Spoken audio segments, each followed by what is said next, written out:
Le Premier ministre, chef du gouvernement, Anatole Koliné-Makosso, a présidé ce vendredi 25 avril 2025 à 10 heures, au Palais des Congrès, une réunion du Conseil de cabinet.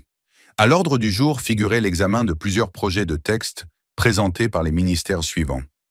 Ministère en charge de la réforme de l'État, ministère de la fonction publique, du travail et de la sécurité sociale, ministère des industries minières et de la géologie, ministère des postes, des télécommunications et de l'économie numérique et le ministère du contrôle d'État, de la qualité du service public et de la lutte contre les antivaleurs. La réunion commençait à 10 heures, s'est terminée à 15h45.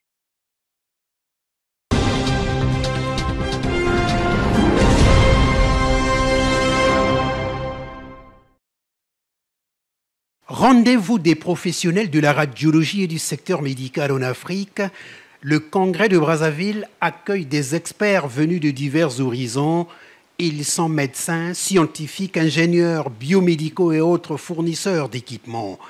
Discipline essentielle dans l'exercice de la médecine moderne, la radiologie joue un rôle clé dans le diagnostic et le traitement des maladies. Grâce à diverses techniques d'imagerie comme les rayons X, l'IRM, l'imagerie par résonance magnétique, le scanner et l'échographie, la radiologie permet aux professionnels de santé de voir à l'intérieur du corps humain sans recourir à des interventions chirurgicales. Régis Moïkoa, président de la Société congolaise de radiologie. Formidable opportunité de mutualiser nos savoirs, discuter des avancées technologiques et envisager ensemble des solutions adaptées à nos réalités locales. La radiologie et l'imagerie médicale étant des composants essentiels de tout système de santé performant, il est de notre responsabilité commune d'en assurer le développement. Occasion unique de rassembler les professionnels en la matière pour échanger autour des avancées et des meilleures pratiques en imagerie médicale. Elle témoigne, a dit M. Sidibé, président de la Société africaine de radiologie, de l'importance qu'ils accordent tous à l'évolution de cette discipline et à l'avenir des systèmes de santé. Le thème retenu pour cette année, l'impact de l'imagerie médicale dans la prise en charge des patients en Afrique, est à la fois pertinent et crucial, car il nous invite à une réflexion profonde sur le rôle central que joue l'imagerie dans l'amélioration du diagnostic, du suivi et du traitement des pathologies qui affectent nos populations. Pour le ministre de l'économie fluviale et des voies navigables, Honorine Saï, représentant son collègue de la santé de la population, José Ribara Empêché, ce moment est une opportunité précieuse pour échanger sur les avancées technologiques, les défis et les perspectives du développement de la radiologie. La tenue de ce congrès revêt un intérêt majeur. Il constitue un cadre unique de convergence des savoir-faire et des innovations permettant aux professionnels de santé, ingénieurs et chercheurs de renforcer leurs compétences, d'accéder aux technologies les plus récentes et d'adapter les meilleures pratiques à nos réalités locales. Ce congrès devait favoriser les échanges interdisciplinaires et des partenariats en vue de la modernisation des infrastructures, faciliter la mise en place des solutions innovantes. Le gouvernement congolais reste attentif aux diverses recommandations qui découleront de ces 3 jours de travaux.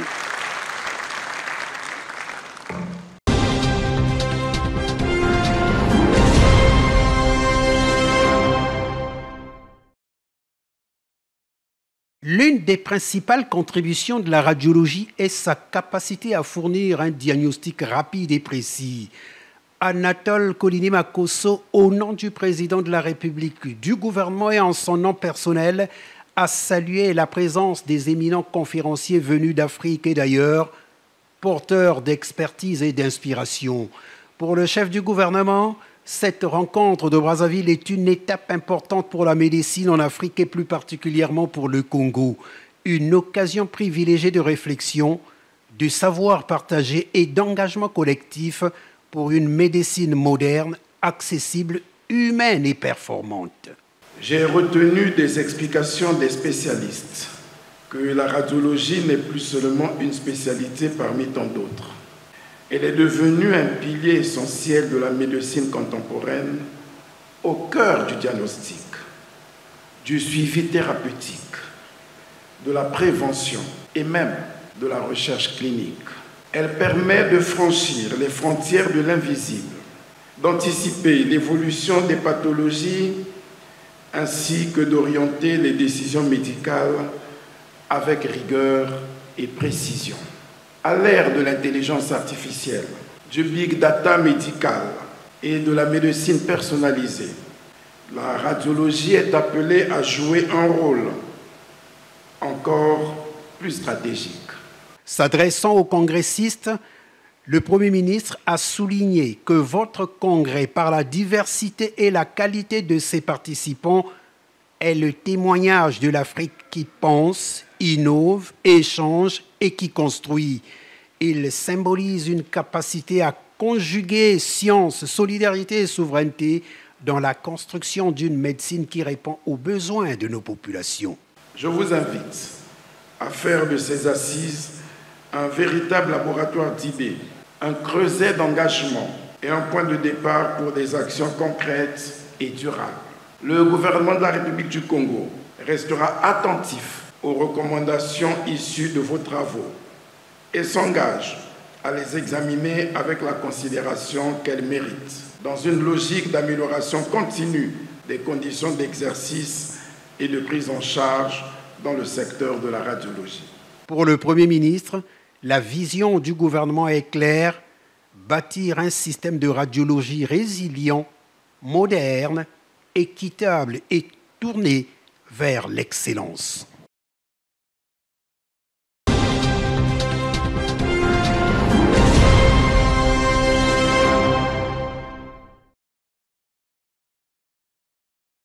Ambassadeur du Royaume de Belgique en République du Congo, Werner Paul Claes, qui a rencontré le Premier ministre pour la première fois depuis son accréditation en novembre 2024, a saisi cette opportunité pour annoncer au Premier ministre l'arrivée prochaine à Brazzaville du vice-Premier ministre, ministre belge des Affaires étrangères. Notre vice-premier ministre et ministre des Affaires étrangères aimerait visiter la République du Congo. Il n'y a pas eu tellement de visites ces dernières années. C'est quelque chose qu'il faut revaloriser, il faut redynamiser. La volonté de la Belgique de redynamiser ses relations avec un pays comme le Congo, qu'on connaît bien. Le Congo connaît bien la Belgique. Et on n'a pas assez d'échanges. C'était la base de l'entretien. Plus naturellement, faire connaissance de son Excellence, Monsieur le Premier ministre. La réouverture de la mission diplomatique du Royaume de Belgique en République du Congo est une bonne chose en ce qu'elle permettra de renforcer le dialogue entre le Congo et la Belgique autour des questions bilatérales, régionales et internationales.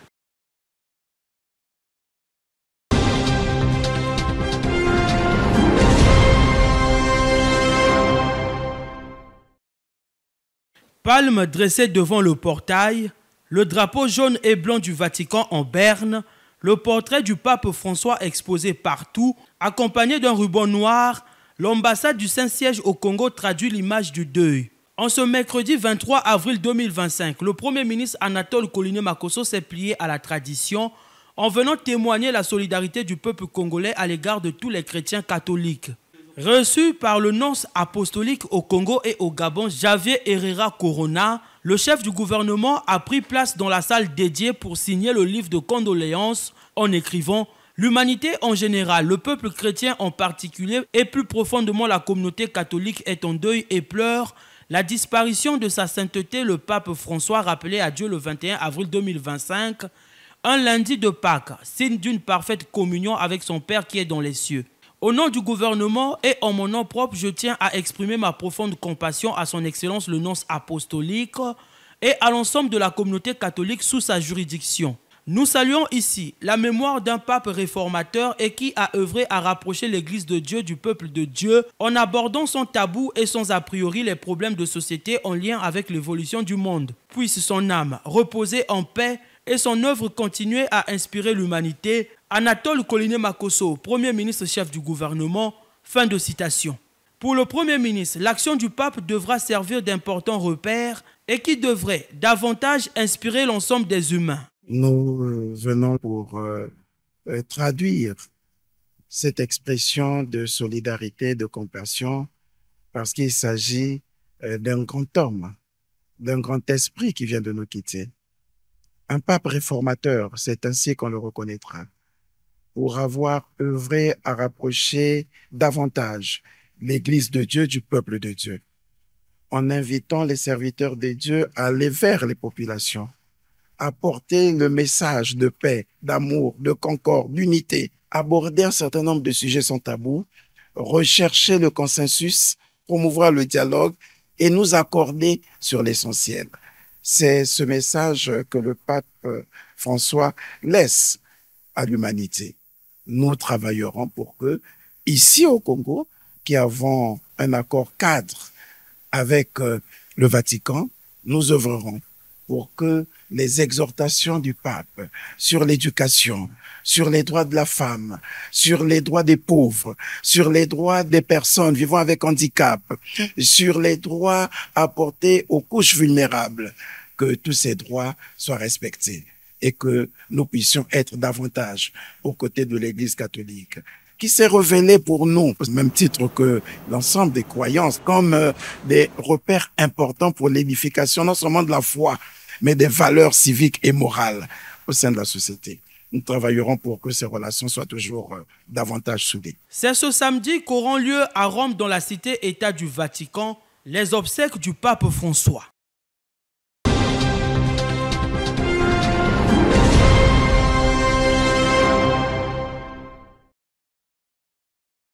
Après le départ de la société Averda, le gouvernement se tourne vers ses partenaires turcs pour prendre en charge l'assainissement urbain et la gestion des déchets solides. C'est le groupe Al Bayrak, via sa filiale congolaise Al Bayrak Waste Management, qui sera chargé de l'ensemble de ces missions. Un sujet qui a été au centre des échanges avec le Premier ministre Anatole Koliné-Makosso. Farouk Al Bayrak, dont l'entreprise porte le nom, est membre du conseil d'administration et vice-président du groupe. Il revient ici sur l'objet de cette entrevue. La raison de la réunion que nous avons avec le Premier ministre, c'est suite à la signature du contrat qui s'est passé avant midi.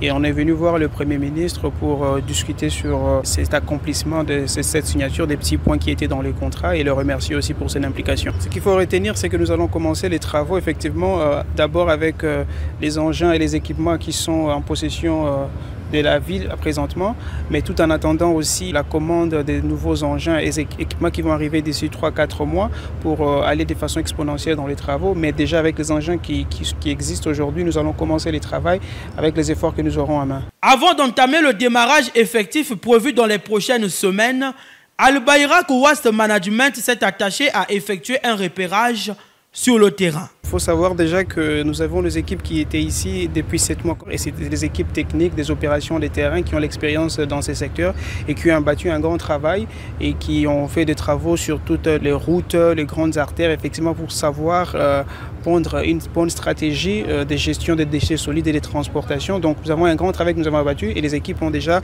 établi une stratégie qu'ils vont mettre en place pour Brazzaville. Effectivement pour Pointe-Noire, pas encore, parce qu'il faudrait maintenant que les équipes partent là-bas pour aussi essayer de voir l'état présent de la ville et aussi élaborer une stratégie qui va concorder à la réalité sur le terrain. Avec une solide expérience acquise sur plus de 80 ans, Al Bayrak Waste Management concentrera dans un premier temps son intervention sur Brazzaville et Pointe-Noire, tout en envisageant par la suite de s'implanter dans d'autres agglomérations et de diversifier ses actions.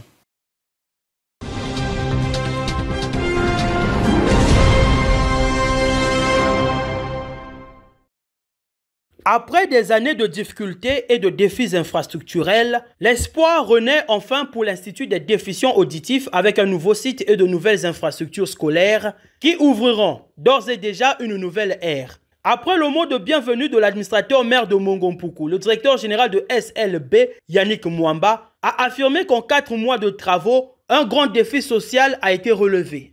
Une performance incroyable rendue possible grâce à une mobilisation collective rigoureuse et passionnée. Ce bâtiment est bien plus que des murs, des équipements ou des installations. Il est le symbole de notre engagement social, de notre conviction que chaque enfant, quels que soient ses défis, a droit à une éducation digne et adaptée.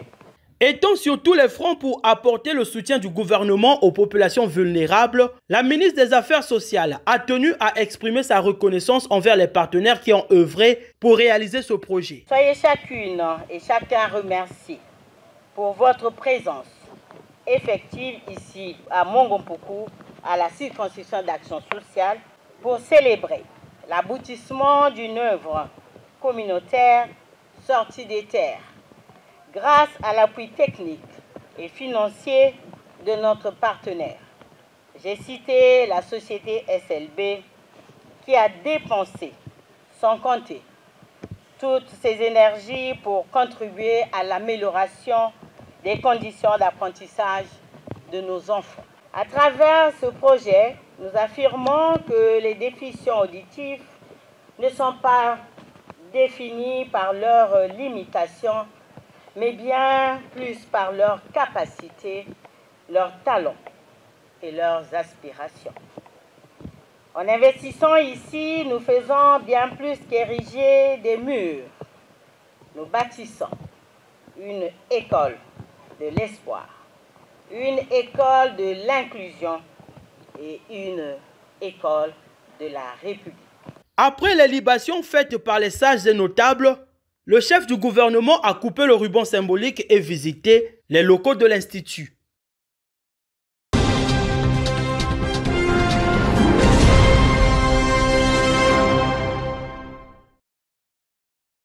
La réception officielle de l'Institut des déficients auditifs est une suite logique de l'action du gouvernement en faveur des personnes vivant avec handicap.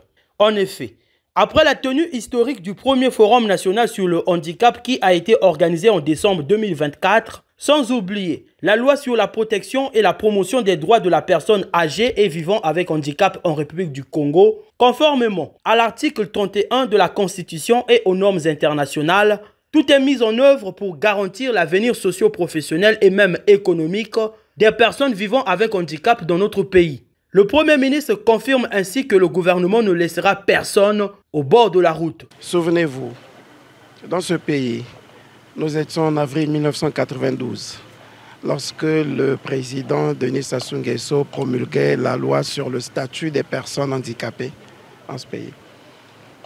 Souvenez-vous que nous étions en 2021, lorsque le 6 mai, par loi numéro 13, 2021, le Parlement autorisait la ratification du protocole à la Convention des droits de l'homme et des peuples, et particulièrement les droits des personnes vivant avec handicap. Souvenons-nous, Madame la ministre vous l'a dit tout à l'heure, le pays s'est doté d'une stratégie nationale des affaires sociales et pour la promotion des personnes vivant avec handicap. La déficience auditive est un des handicaps qui freine le développement et le rayonnement de la personne humaine. On peut avoir toute autre forme d'handicap. Nous tous, nous portons des handicaps. C'est pourquoi je n'aime pas qu'on les appelle des personnes handicapées, mais c'est des personnes vivant avec handicap, comme vous et nous avons des handicaps qui ne sont peut-être pas visibles. Tout comme ceux qui ont des handicaps moteurs. Mais ceux-là, ils peuvent se développer, ils peuvent étudier sans problème, ils peuvent faire toute forme d'activité intellectuelle. Mais les déficients auditifs ont des difficultés à s'adapter à l'éducation, à l'apprentissage. Et c'est pour cette raison que le président de la République accorde une place importante à cette forme d'handicap. Nous venons donc ici, non pas pour montrer la matérialisation de cette vision du président de la République, de cette prise en charge par le gouvernement des personnes vivant avec handicap et des déficients auditifs, mais nous venons aussi célébrer la collaboration avec les autres partenaires, le partenariat public-privé, mais au-delà, l'engagement sociétal de certaines entreprises qui savent que l'État ne peut pas tout faire seul et que l'État mérite d'être accompagné et que la plus-value que les entreprises obtiennent pouvaient être affectés à des œuvres sociales, de promotion, d'éducation, de socialisation, d'insertion, d'inclusion en faveur de l'ensemble des forces. Parce que comme je l'ai toujours dit, tous les enfants peuvent réussir et tous les enfants doivent réussir. Et nous devons donc créer des conditions pour que tous les enfants réussissent. Le Premier ministre chef du gouvernement, Anatole Koliné-Makosso, qui a fait le déplacement de Pointe-Noire pour la réception officielle de ce joyau, prouve que le social, placé par les 12 piliers de l'action gouvernementale, reste et restera l'une des priorités du gouvernement.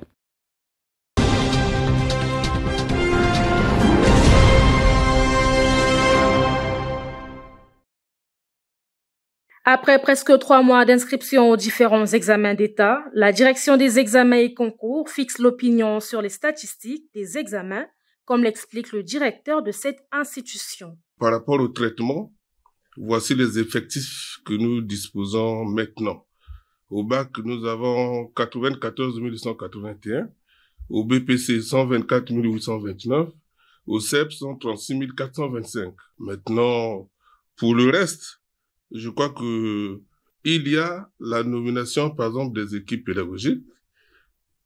Ces équipes sont déjà installées et nous attendons leur plan d'action pour qu'on continue d'autres opérations. Avec la publication du calendrier des examens, la nomination des jurys du bac et du BPC, le directeur des examens et concours appelle les chefs d'établissement scolaire à la prise en charge des candidats. Les responsables des établissements scolaires doivent prendre en main les enfants, doivent encadrer les enfants. Nous sommes déjà dans la phase des examens. Je commencerai d'abord par présenter aux enfants, aux parents d'élèves, aux directeurs départementaux la date des examens. Le CEP aura lieu le 5-6e mois 2025. Le bac aura lieu du 17 au 20 6e mois 2025 et le BPC du 15 au 18 7e mois 2025. Dans les établissements scolaires, les candidats mesurent les défis liés aux examens d'État. Je suis prêt. Il y a encore quelque chose à améliorer, mais pour l'instant, les matières littéraires qui me compliquent un peu. Au fur et à mesure, avec le travail, ça va aller. Je me sens prêt parce qu'on a établi déjà des groupes de travail avec des amis. On s'entraîne et puis on va affronter le bac. Pour ceux qui ne sont pas informés pour la date de l'examen, je les dirais juste de se renseigner et puis de se mettre au travail. La direction des examens salue l'apport des services de lutte contre la fraude dans le traitement des dossiers des candidats.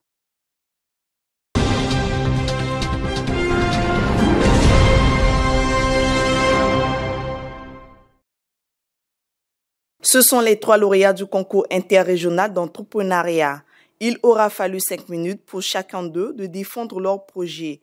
Et Christian Malela de l'Université Denis Sassou Nguesso figure parmi les nominés. Gagner le concours au niveau national, c'est une très grande fierté parce que je vais porter les couleurs de la nation à l'international. J'avoue que j'ai beaucoup de pression, mais je sais qu'avec beaucoup de travail et l'accompagnement de l'AIF Congo, nous le ferons. Premier prix de ce concours, Christian Malela a pu convaincre les membres du jury avec sa présentation des maquettes des maisons grâce à une conception architecturale à partir de l'intelligence artificielle.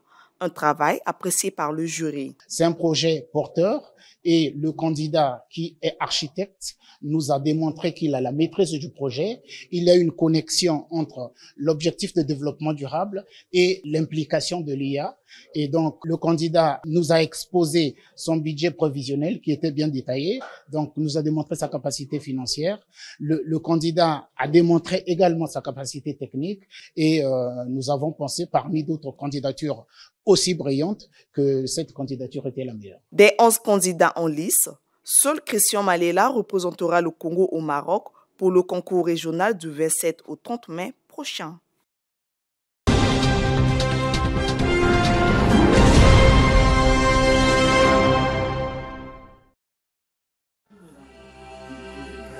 À l'initiative de Belief Brazzaville International Leadership Youth Forum, plusieurs jeunes leaders choisis pour leur influence et certainement pour leur rôle dans la société ont participé à une simulation du sommet de l'Union africaine placée sous le thème « Renforcer l'éducation et le civisme en Afrique ». Grâce à l'organisateur Précieux Massouemé, coordonnateur du Belief, cette mise en situation a permis aux participants d'exercer leur leadership, de réfléchir aux défis du continent et de s'impliquer dans une reproduction fidèle des travaux d'un sommet, depuis les discours officiels jusqu'au vote des résolutions. Nous organisons ce genre d'initiative pour encourager les jeunes à se former. Voilà, parce que la jeunesse, c'est l'avenir, mais c'est aussi le présent. Il faut que les jeunes aujourd'hui se forment à la prise de décision, se forment à la confrontation, se forment au débat. Parce que, comme a dit l'un des jeunes dans la salle, que les jeunes doivent apprendre à débattre, à se comprendre, à s'écouter, à discuter des questions qui les concernent, notamment l'éducation, le civisme ou encore la politique, la diplomatie. Donc c'est un exercice de simulation que nous avons voulu organiser à l'endroit des jeunes pour les arrimer aux arcanes de l'Union africaine. Le mode de fonctionnement de l'Union africaine, comment nos chefs d'État ont le poids de la responsabilité. Comment un chef d'État, quand il est à l'Union africaine, quand il va défendre son pays, qu'est-ce qu'il ressent, quel est le message qu'il porte. Donc c'est ces jeunes-là qui, en une journée, remplacent les chefs d'État pour une simulation, pour les mettre dans les conditions réelles d'une conférence de chefs d'État. Donc c'est vraiment un exercice de formation en leadership pour les jeunes. Pour les participants, il ne s'agissait pas d'un simple jeu de rôle, mais d'une immersion authentique qu'ils considèrent comme une expérience. Aujourd'hui, on accuse la jeunesse de tout et un peu de tout et de n'importe quoi. On accuse la jeunesse africaine surtout d'être léthargique, mais je pense qu'à travers cette initiative, nous touchons, comme vous l'avez dit, un sujet qui est très important. Et je pense qu'avec la réflexion des jeunes qui sont ici, nous allons apporter notre modeste contribution et pouvoir faire avancer les choses. En marge des travaux en plénière, les chefs d'État ont eu des échanges en tête-à-tête dans le cadre de rencontres bilatérales. C'était là, pour ainsi dire, une autre facette de cette simulation.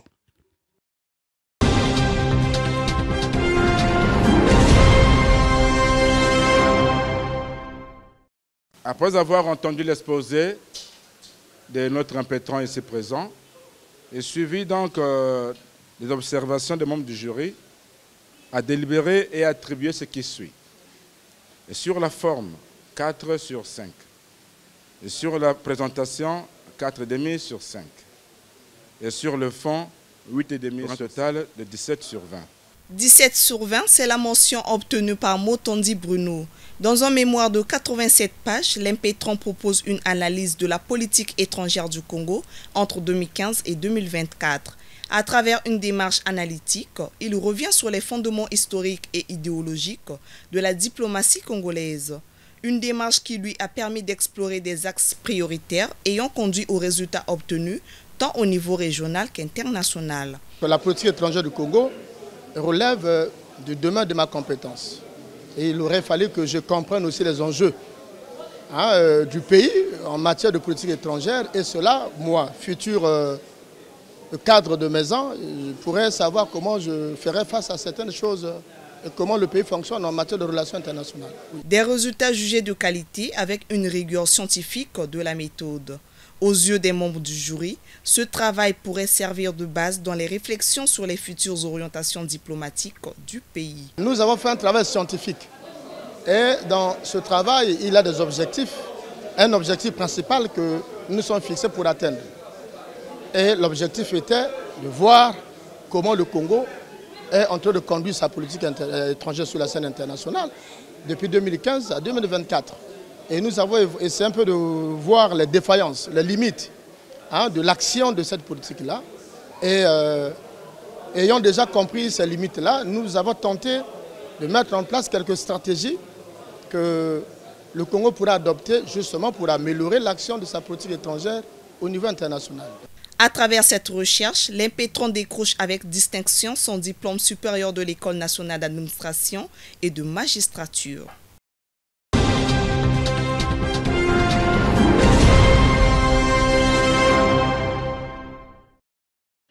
Pour que le développement du Congo soit inclusif et durable, la compréhension de la LOLF, la loi organique relative à la loi de finances, doit s'élargir à l'ensemble de la population. C'est le plaidoyer de Jean d'Arc Donyama Moukoko, spécialiste des finances, qui explore dans son récent livre du même nom les divers enjeux de cette loi à la lumière de la réalité congolaise. C'est pour cela que les citoyens doivent s'en approprier. Or, pour que les citoyens puissent s'en approprier, il faut comprendre de quoi on parle. Et c'est pour cela la raison justement de ce livre. Vous prenez l'exemple du programme. Le programme, en vous, on a institué des indicateurs de performance.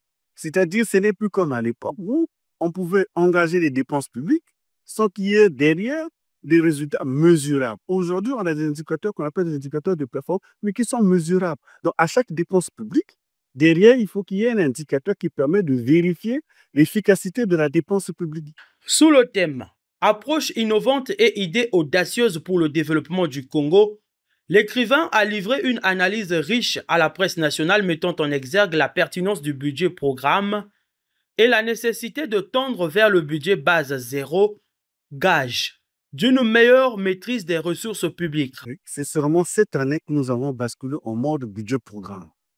Voilà, donc les résultats, il faudra attendre d'abord la première année. Je dois aussi signaler pour les impatients, entre le moment où on met en œuvre une réforme et les résultats, on peut prendre 4 ou 5 ans. Donc il faudra être patient. Mais la première année, on pourra déjà regarder qu'est-ce qui a marché, qu'est-ce qui n'a pas marché. Je vous dis, c'est une révolution cette réforme. Et même nous-mêmes, les praticiens, nous sommes en train d'apprendre comment la mettre en œuvre. Comme je l'ai souvent dit, il ne s'agit pas d'un texte écrit par les Congolais. C'est un texte que nous avons transposé de la directive CEMAC. La directive CEMAC elle-même a copié ce texte, je dirais, de la loi organique française. Voyez-vous, ce n'est pas le même contexte. Ce n'est pas le même contexte, le contexte français, le contexte congolais. Donc, il faut prendre le temps nécessaire pour regarder qu'est-ce qui va, qu'est-ce qui ne va pas, pour pouvoir l'améliorer, l'adapter au contexte local. Jean d'Arc Donyama Mukoko met en garde contre l'assimilation du Mbongi à une conférence nationale bis. Le Mbongi, selon lui, ne doit être qu'un espace de réflexion parmi tant d'autres. Il pousse sa réflexion plus loin en proposant un Mbongi, un espace de dialogue et de consensus où l'on discuterait d'un socle de valeurs républicaines, d'un nouveau paradigme de développement, d'une vision prospective et d'un livre blanc pour guider l'action publique. Ce qu'il défend avant tout, ce sont des réformes profondes et durables, centrées non sur les seuls acteurs, mais sur la revitalisation de l'État et le renforcement de sa capacité d'action.